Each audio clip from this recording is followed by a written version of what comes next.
Í dag skulum við rannsaka orð Guðs með prédikuninni sem ber titilinn Mikilvægi guðsþjónustunnar.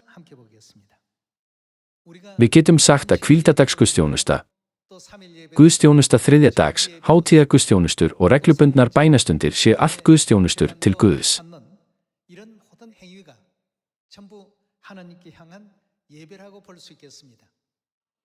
En hvers vegna ættum við þá að halda guðsþjónustu? Margir halda ofta að guðsþjónusta snúist eingöngu að mæta í kirkju, syngja lofgjörðir, hlusta á orð Guðs og biðja.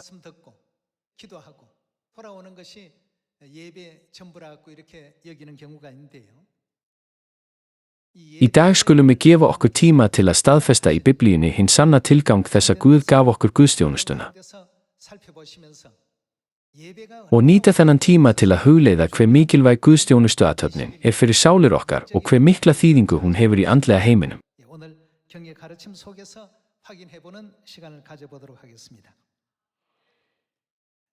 Opnum Biblíuna saman í 50. sálmi.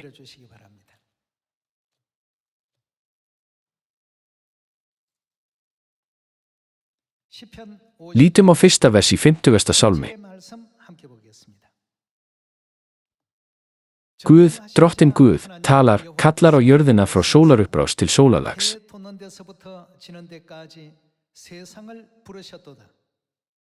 Frá Síón, ímynd fegurðarinnar, birtist Guð í geisladýrð.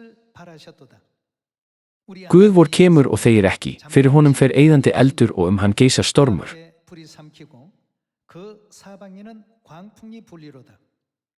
Hann kallar á himinin uppi og á jörðina til að dæma líð sinn.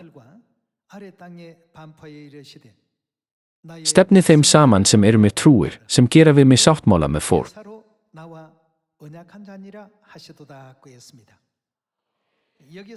Orðið fórn hér merkir guðsþjónustu. Í Gamla testamentinu orðið fórn oft notað, en í Nýja testamentinu orðið guðsþjónusta notað. Bæði orðin hafa sömu merkingu. Þannig lætur Guð okkur vita í gegnum 50. sálmin. Stefni þeim saman sem eru mér trúir, sem gera við mig sáttmála með guðsþjónustu.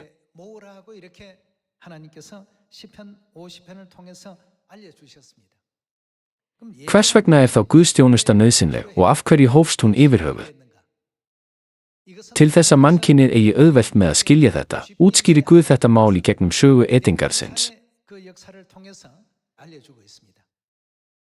Engin þörf var á guðsþjónustu áður en Adam og Eva syndguðu með því að eta af skilningstrí góðs og ills. En eftir að þeir frömdu syndina með því að eta af skilningstrí góðs og ills, opinberaði Guð leiðina til að endurheimta alla dýrð Eden í gegnum Abel og Kain, syni Adams og Evu.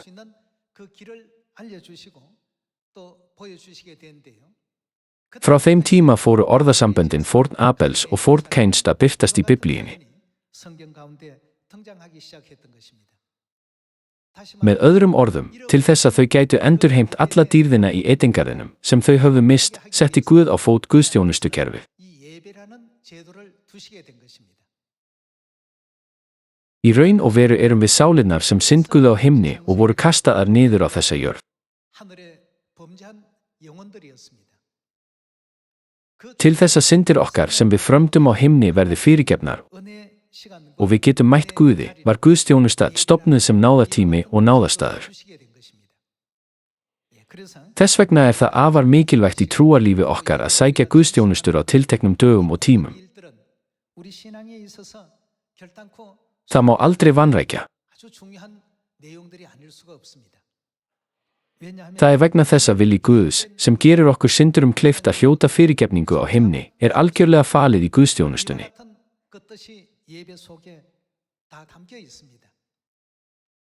Enn fremur felur guðsþjónustan einnig í sér þakklæti fyrir náðina sem bætir fyrir syndir okkar.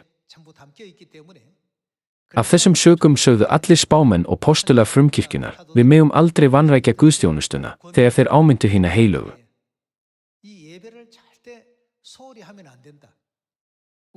Skoðum Hebreabréfið 10. kafla.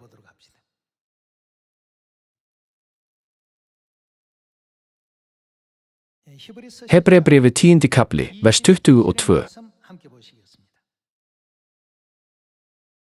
Göngum því fram fyrir Guð með einlægum hjörtum, í öruggu trúartrausti, með hjörtum sem hreinsuð hafa verið og eru laus við meðvitund synd, og með líkömum sem laugaðir hafa verið í hreinu vatni.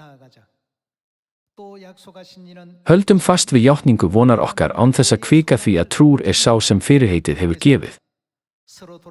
Gefum gætur hvert að öðru og hvetjum hvert annað til kærleika og góðra verka. Vanrækið ekki safnað að samkomur ykkar eins og sumra siður heldur uppörfið hvert annað og það því fremur sem þið sjáið að dagurinn færist nær. Einfaldlega sagt, eigum við ekki að hætta að koma saman til guðsþjónustu eins og sumir eru vanir. Í stað þess að fylgja þeirra vana að sækja ekki guðsþjónustu, eigum við að hvetja hvert annað og kappkosta að koma saman, því dýrlegur dagur Guðs nálgast. Þetta lærdómur Hebreabréfsins 10. kafla, vers 25. Þess vegna hefur guðsþjónusta mjög mikilvæga merkingu. Framhöldum með vers 26. Því að ef við syndgum af ásettu ráði, eftir að hafa öðlast þekkingu á sannleikanum, þá úr því enga fórn að fá fyrir syndirnar. Það þýðir að engin guðsþjónusta til fyrirgefningar syndana eftir. Heldur það óttaleg bið eftir dómi og heitum eldi sem eyða mun andstæðingum Guðs.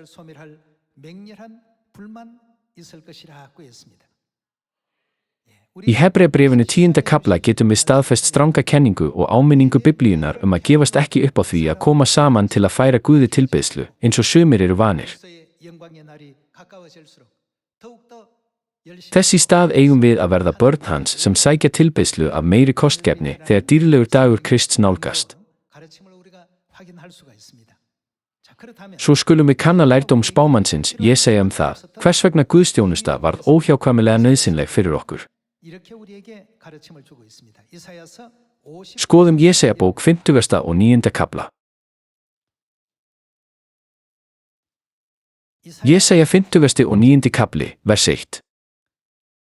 Sjá, hönd drottins eigi svo stutt að hann geti ekki hjálpað og eyra hans ekki svo dauft að hann heyri ekki. Nei, sektið skilur yður frá Guði yðar, syndir yðar hylja auglit hans svo að hann hlustar ekki á yður.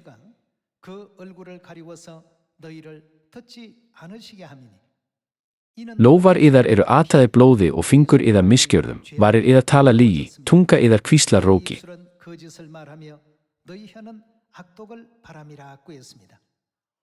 Hvað skilur milli okkar og Guðs? Misgjörður okkar skilja milli okkar og Guðs. Synd okkar skapaði ekki á milli Guðs og okkar. Samband okkar við Guð hefur orðið fjarlægt vegna syndar okkar. Hvernig gerði Guð það mögulegt að brúa þessa gjá? Það í gegnum tilbeiðslu sem Guð gerði það mögulegt að fjarlægja aðskilnaðinn.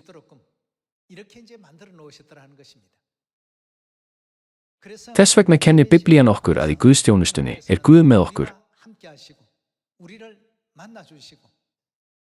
Hann mætir okkur og fyrirgefur allar syndir sem við höfum framið.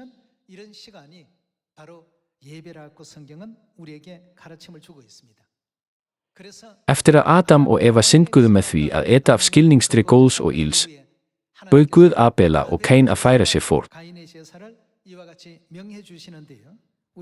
Höldum áfram í 1. Mósebók 4. kafla. Skoðum 1. Mósebók 4. kafla, vers 1. Adam kenndi Evu, konu sinnar. Hún var þunguð og fæddi Kain og mælti, ég hef eignast sveinbarn með hjálp drottins. Síðar fæddi hún Abel, bróður hans. Abel var hjarðmaður en Kain akuryrkjumaður. Einhverju sinni færði Kain drottni fórn af ávexti jarðarinnar. Abel færði einnig fórn af frumburðum hjarðar sinnar og feiti þeirra. Drottinn gaf gaum að Abel og fórn hans, en leit ekki við Kain og fórn hans. Þá reiddist Kain mjög og var þungur á brún. Fórn Abels og fórn Kains fyrst nefndar í 4. kafla í 1. Mósebók. Sjáum hvernig höfundur Hebreabréfsins lýsti þessu í 11. kafla. Flettum upp í Hebreabréfinu 11. kafla.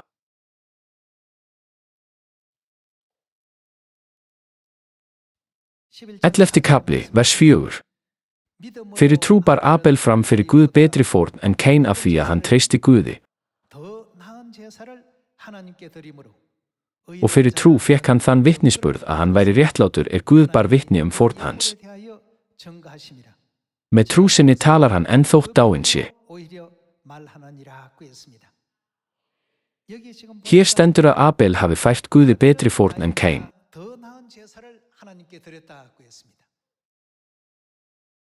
Kain kom með hluta af uppskeru sinni. Hann færði Guði kornfórn.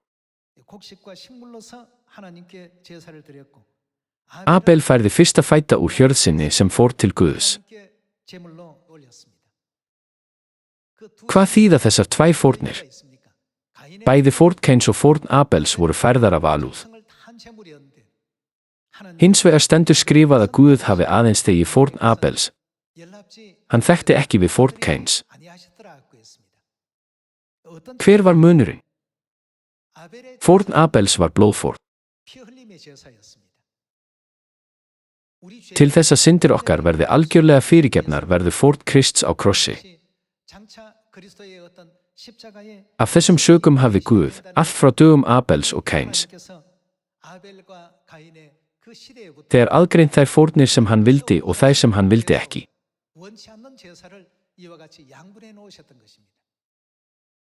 Hvað varðar einlægni, þá lagði Kain mikla alúð við fórn sína. Hann sáði fræjum, hugsaði vel þau og vökvaði þau á réttum tíma, dag og nótt, svo að uppskeran gæti vaxið vel.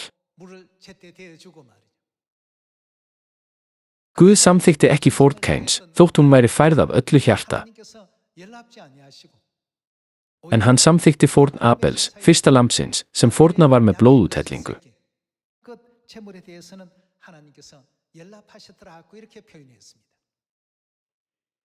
Það að fórnirnar þeirra væru ólíkar var ekki vandamálið.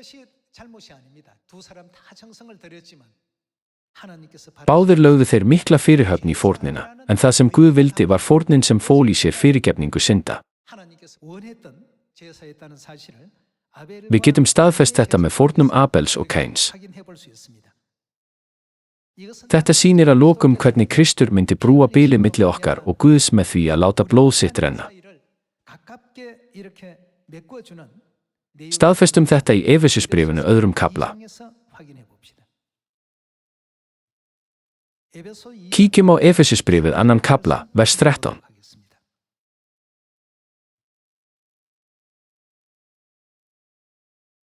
Nú þar á móti eru þið, sem eitt sinn voru fjarlægir, nálægir orðnir í Kristi fyrir blóð hans. Hvað gerðist fyrir blóð Krists sem líkt við lambið? Við höfum verið færðir nær. Þetta var mögulegt vegna fórnar Krists. Ein af ástæðunum fyrir því að Guð mat fórn Abels meira og samþykkti hana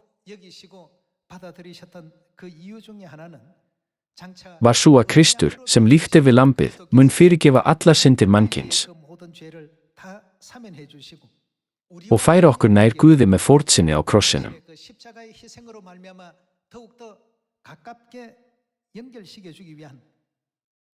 Þess vegna, eins og skrifað í Efesusbréfinu 2. kafla, vers 13, hvernig hefur sambandið milli Guðs og okkar breyst? Nú þar á móti eru þið, sem eitt sinn voru fjarlægir, nálægir orðnir í Kristi fyrir blóð hans. Einfaldlega sagt, blóð Krists gegnir hlutverki við að færa okkur nær Guði. Höldum áfram með vers 13. Nú þar á móti eru þið, sem eitt sinn voru fjarlægir, nálægir orðnir í Kristi fyrir blóð hans. Því að hann friður okkar. Hann gerði heiðingja og Ísraelsmenn að einum, hann reif niður vegginn sem skildi þá að, fjandskapinn milli þeirra, með lífi sínu og dauða. Afmáði hann lögmálið með boðorðum þess og skipunum til þess að setja frið og skapa í sér einn nýjan mann úr báðum. Í einum líkama sætti hann þá báða við Guð með því að deyja á krossi, þar sem hann deyddi fjandskapinn. Og hann kom og boðaði ykkur frið sem fjarlægir voruð og frið hinum sem nálægir voru. Því að fyrir hans tilverknað getum við hvort tveggja nálgast föðurinn í einum anda.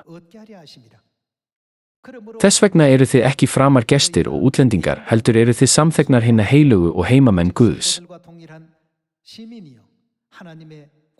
Einfaldlega sagt, heimamenn Guðs þýðir að við erum orðin hluti af fjölskyldu Guðs. Þið eru bygging sem hefur að grundvelli postulana og spámennina en Krist Jesú sjálfan að hyrningasteini. Með orðunum í Efesusbréfinu öðrum kafla getum við skilið að áður fyrr vorum við aðskilin frá Guði vegna synda okkar og gátum ekki nálgast hann. En nú í Kristi Jesú höfum við sem áður vorum fjarlægir verið færðir nær með blóði Krists. Þess vegna segir Biblían að við séum ekki lengur gestir né útlendingar, heldur samþegnar hinna heilugu og heimamenn Guðs.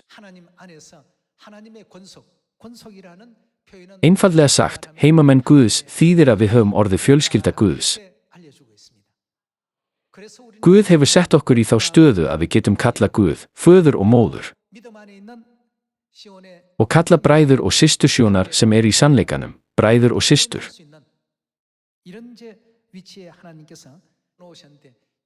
Hvernig gerði Guð allt þetta? Guð framkvæmdi allt þetta í gegnum sáttmála Guðsþjónustunnar. Sumir safnaðarmeðlimir spyrja orðin fórn og Guðsþjónusta. Sumir skilja þetta kannski ekki alveg, svo við skulum líta saman á aðra Mósebók 12. kafla, vers 23.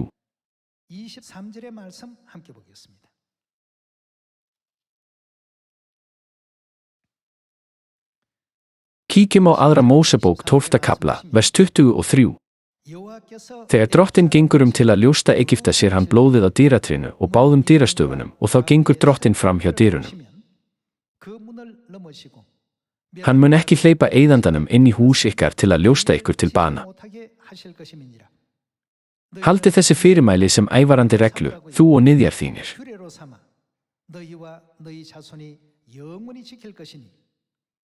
Þegar þið komið inn í landið sem drottinn gefur ykkur eins og hann hefur heitið, skuluð þið halda þennan sið. Þegar börn ykkar spyrja, hvaða merkingu hefur þessi siður í augum ykkar? Skuluð þið svara, þetta er páskafórn handa drottni sem gekk fram hjá húsum Ísraelsmanna í Egyptalandi þegar hann laust Egypta banahögg en þyrmdi húsum okkar. Þá féll fólkið og laut til jarðar.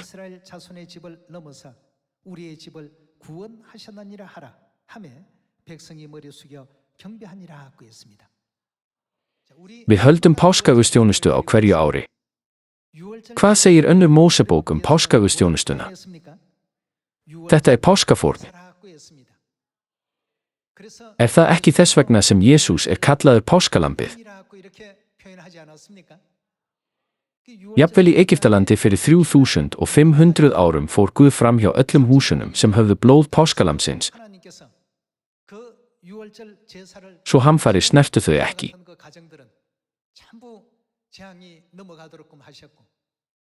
Á hinn bóginn var allt land Egyptalands laust af plágu þar sem allir frumburðir, hvort sem menn eða dýr var að ræða, voru drepnir.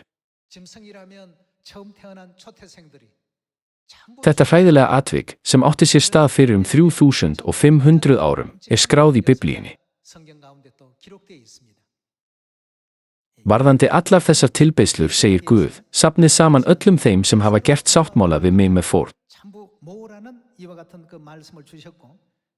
Guð vísaði til páskana sem guðsþjónustu og sem páskafórnar í 12. kafla annarar Mósebókar. Þess vegna tók Guð við fórn Abel og sagði að hann hefði fært betri fórn en Kain. Því að fórn Abel var blóðfórn lambsins, en fórn Kain var fórn án blóðtöku.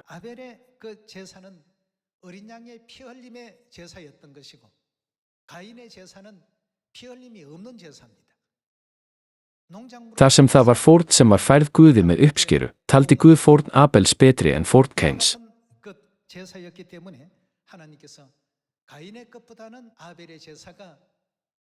Guð tók við fórn Abel og hafnaði fórn Kains. Því að mikill vilji hans til að fyrirgefa allar syndir mannkyns í framtíðinni var fólginn í blóðfórninni.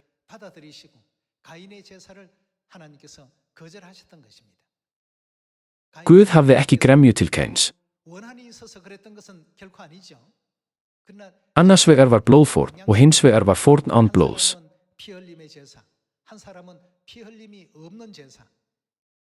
Guð sýndi fyrirfram hvað hann myndi gera fyrir syndir mannkyns með því að þiggja blóðfórn.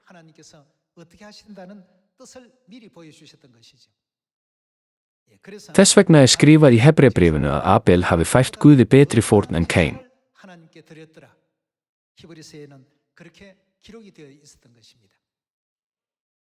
Að lokum, þegar Jesús Kristur kom til þessa heims sem páskalambið og var fórnaður, hvað gerðist þá með sambandið milli Guðs og okkar sem hafði orðið fjarlægt? Endurheimti hann ekki sambandið með blóði sínu á krossinum? Guð endurheimti sambandið og færði okkur nær. Þar af leiðandi kennir Biblían okkur að við, sem áður vorum útlendingar og framandi, erum nú heimamenn Guðs.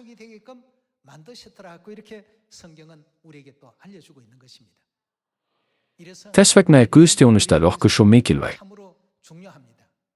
Þess vegna sagði Guð að við ættum aldrei að hætta að koma saman til Guðsþjónustu eins og sumra er siður. Er Guð ekki að minna okkur á að við verðum ætíð að stunda Guðsþjónustu svo að við getum frelsast, hlotið fyrirgefningu synda og snúið aftur til eilífs himnesks heimilis okkar?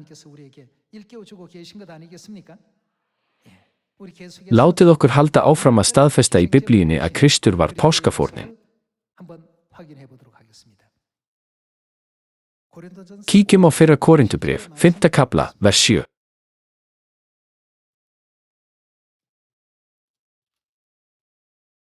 Kíkjum 5. kafla, vers 7. Hreinsið burt gamla súrdegið til þess að þið séu nýtt deig enda eru þið ósýrð brauð. Því að páskalambi okkar er slátrað sem er. Hver er það? Kristur.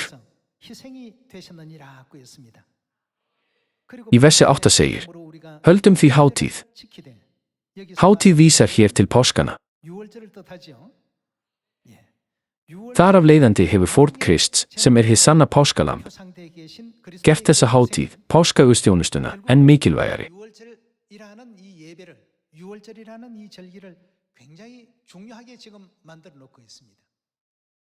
Ef ekki væri fyrir þessa fórn, gætum við nálgast Guð. Vegna synda okkar framdar á himni var okkur ætlað að vera aðskilin að eilífu. En með fórn Krists á krossinum hefur samband okkar við Guð orðið nánara.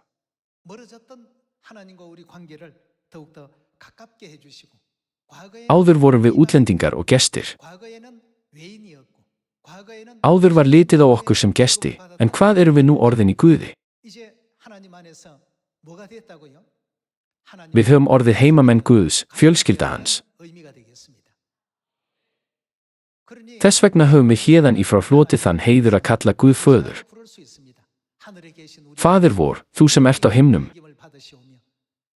Til að orða það einfaldlega, erum við hæfir til að vera einmitt þeir sem geta beðið faðirvorsbænina sem Jesús kendi okkur. Aðeins við getum fært fram þessa bæn. En hvað með fortíðina? Þegar við vorum grafnir í syndum okkar, vorum við útlendingar, ókunnugir og heiðingjar. En með blóði Krists höfum við orðið sífellt nánari Guði. Við erum ekki lengur útlendingar né ókunnugir, heldur heimamenn Guðs. Getum við ekki með þessu staðfest enn og aftur mikilvægi Guðsþjónustunar, sem minnist fórnar Krists og heiðrar hana?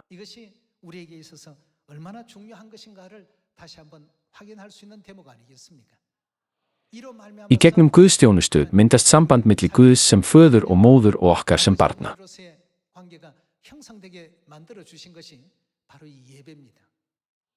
Þess vegna, hver er merking orðanna, vanrækið ekki safnaða samkomur ykkar eins og sumra er siður? Hvað ættum við að gera varðandi Guðsþjónustu okkar við Guð? Þýðir þetta ekki að við ættum að líta á guðsþjónustuna sem mikilvæga og verða börn sem stunda guðsþjónustu við Guð á réttan hátt? Enn fremur, hvað mun Guð gera fyrir þá sem hafa gert sáttmála við hann í gegnum guðsþjónustu? Það skrifað að Guð muni safna þeim saman. Skoðum eitt vers í viðbót í 2. Mósebók, 20. og 5. kafla.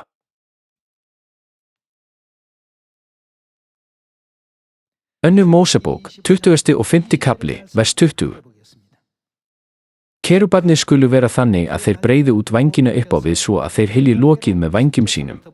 Andlit þeirra skulu vita hvort að öðru. Andlit kerúbana skulu snúa að lokinu. Þú skalt leggja lokið ofan á örkina og setja sáttmálstáknið, sem ég fæ þér, í örkina. Þarna mun ég mæta þér og ofan af lokinu milli beggja kerúbana, sem eru yfir örkinni með sáttmálstákninu. Til hvaða staðar vísar þetta? Er þessi senna ekki að útskýra hið heilaga og hið allra heilagasta? Í helgidóminum er hið heilaga fremst og hið allra heilagasta aftast.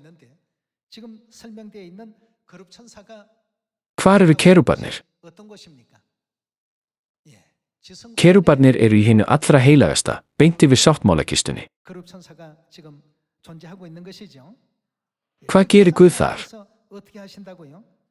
Hann lofar að hitta okkur. Hvenær er þessi dagur sem Guð hefur leyft okkur að hitta hann, þrátt fyrir að við vorum fjarlæg frá honum? Það er friðþægingadagurinn. Einu sinni á ári, á friðþægingadeginum, er opnuð leið fyrir prestinn til að ganga inn í hið allra heilagasta og Guð segir, þarna mun ég mæta þér. Þess vegna, án fórnar, það er að segja án guðsþjónustu, er þá nokkur snertiflötur milli Guðs og mannkyns? Alls ekki. Í gegnum guðsþjónustu kallar Guð okkur, sem vorum fjarlæg vegna syndar, og færir okkur nær sér. Með fórn Krists, í gegnum blóð hans, veitti Guð okkur hæfni til að verða meðlimir í húshaldi hans. Þess vegna megum við aldrei vanrækja guðsþjónustuna, hvort sem það er hvíldardagsguðsþjónusta, guðsþjónusta þriðjadags eða hátíðarguðsþjónusta. Í hverri guðsþjónustu hlustar Guð gaumgæfilega á allar bænir okkar og uppfyllir allar óskir okkar. Allt þetta verk er unnið í gegnum guðsþjónustu. Þó að við höldum reglulega guðsþjónustu, ættum við ekki að fórna henni í blindni án þess að þekkja ástæðuna eða vilja Guðs, heldur ættum við að færa hana fram með skilningi. Til þess að þjóna með skilningi verðum við að vita nákvæmlega hvort guðsþjónustudagurinn, þar sem Guð hefur lofað að mæta okkur í gegnum sáttmálan, sé laugadagur eða sunnudagur og hvort hátíðin sem hann hefur ákveðið sé jól eða páskar. Á þennan hátt, ættum við þá ekki að færa hina sönnu guðsþjónustu sem Guð þráir, alveg eins og fórn Abels.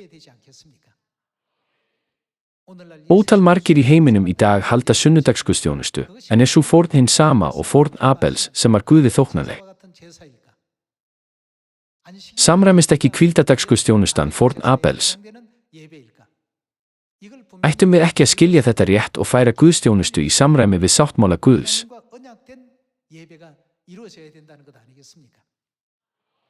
Í dag höldum við hvíldardagsguðsþjónustuna, sem er sáttmáli við Guð. Við höldum einnig páskana. Við höldum einnig guðsþjónustur fyrir hinar 7 hátíðir á 3 tímabilum. Jafnvel höfuðblæjan, sem þú berð í dag, er réttur guðsþjónustuháttur sem Guð hefur sett sem reglu í Biblíunni. Þar sem Biblían segir skýrt að það sé til vanvirði við Guð að gera það ekki, eru konur skyldugar til að bera höfuðblæju við guðsþjónustu. Þetta er guðsþjónusturegla innan söfnuðar Guðs.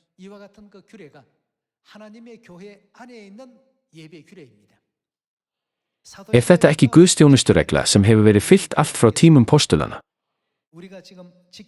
Ég bið alla þá sem tilheyra himnaríki að bera meira stolt af guðsþjónustureglunum sem við fylgjum nú og halda hinni sönnu guðsþjónustu svo að við getum flutt rétta kennslu til allra kirkna heimsins sem vilst hafa af leið. Með þessu vil ég ljúka prédikun dagsins. Takk kærlega fyrir.